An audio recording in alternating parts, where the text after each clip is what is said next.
So a couple of quick tips on number 65. Again, you've got several places where you have staccato dots underneath slurs. These should be played as very legato tongue. So everything is really connected, but you do lightly tongue the beginning of each note. This is a very lyrical and connected piece. One little fingering trick you can use to help make that even more the case is to play some of your fourth line Ds using your thumb and 3 rather than thumb 1 and 2. I only do this if I'm doing it coming from or going to a C sharp that I'm playing thumb 2 and 3. So the 3 places I do that in this piece are the beginning of the second line in the first measure, and then also in the second measure of the second line, and finally in the second measure of the third line.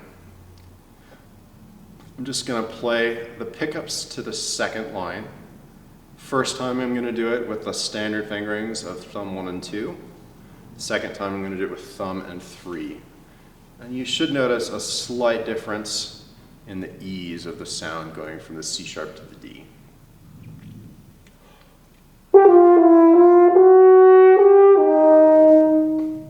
So that's with your standard fingering.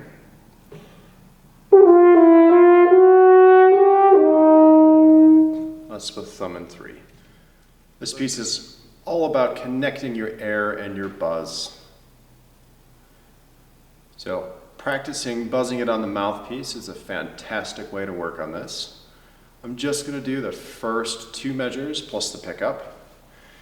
And when I'm practicing buzzing, I'm looking to accurately hit all of the notes, but also make sure there's a connection where I hit every single little pitch in between when I'm going from one note to the next. So here's the first note, and then I'm going to do this on the mouthpiece first.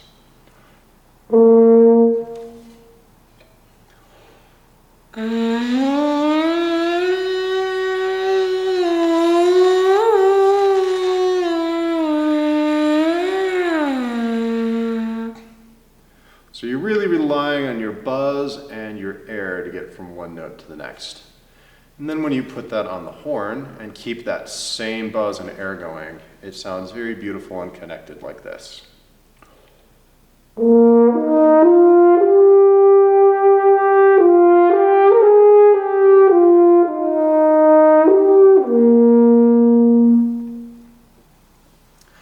The last challenging thing in this piece is you've got a high B flat that you've got to hit.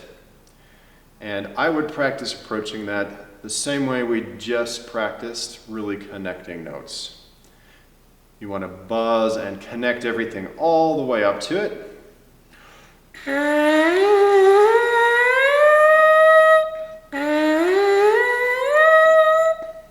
So a couple tips for playing high. As you're going higher, you want to be changing the vowel that you have going on inside your mouth to go towards E. So you're raising your tongue just a little bit. Ah, E. This compresses your airstream and makes it go faster without you really having to do a whole lot of work. And faster air is really the thing that gets you to buzz higher. The other healthy way to buzz higher notes is to get a smaller aperture or space between your lips. And the best way to do that is to be thinking a little bit down and forward with your corners. Most people's first thing that they try to do is to spread to get higher, which spreads your lips, so that would be more like a smile. You want to do the opposite of that. Come down and forward a little bit and roll your lips slightly together. So it's kind of like clamping your lips together. We're going to try a buzz, B flat, E flat, G, B flat. Connecting that buzz and adding those 2 ideas, raising your tongue and rolling your lips in towards each other.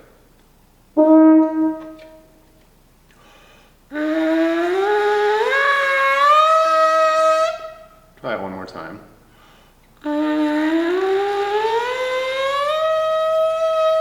And your last challenge I have for you is to use less mouth pressure the higher you're going.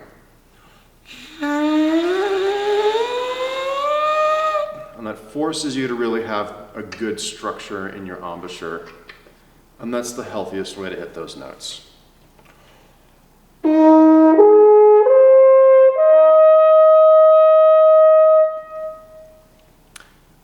So good luck with your practicing. I hope you enjoy the process.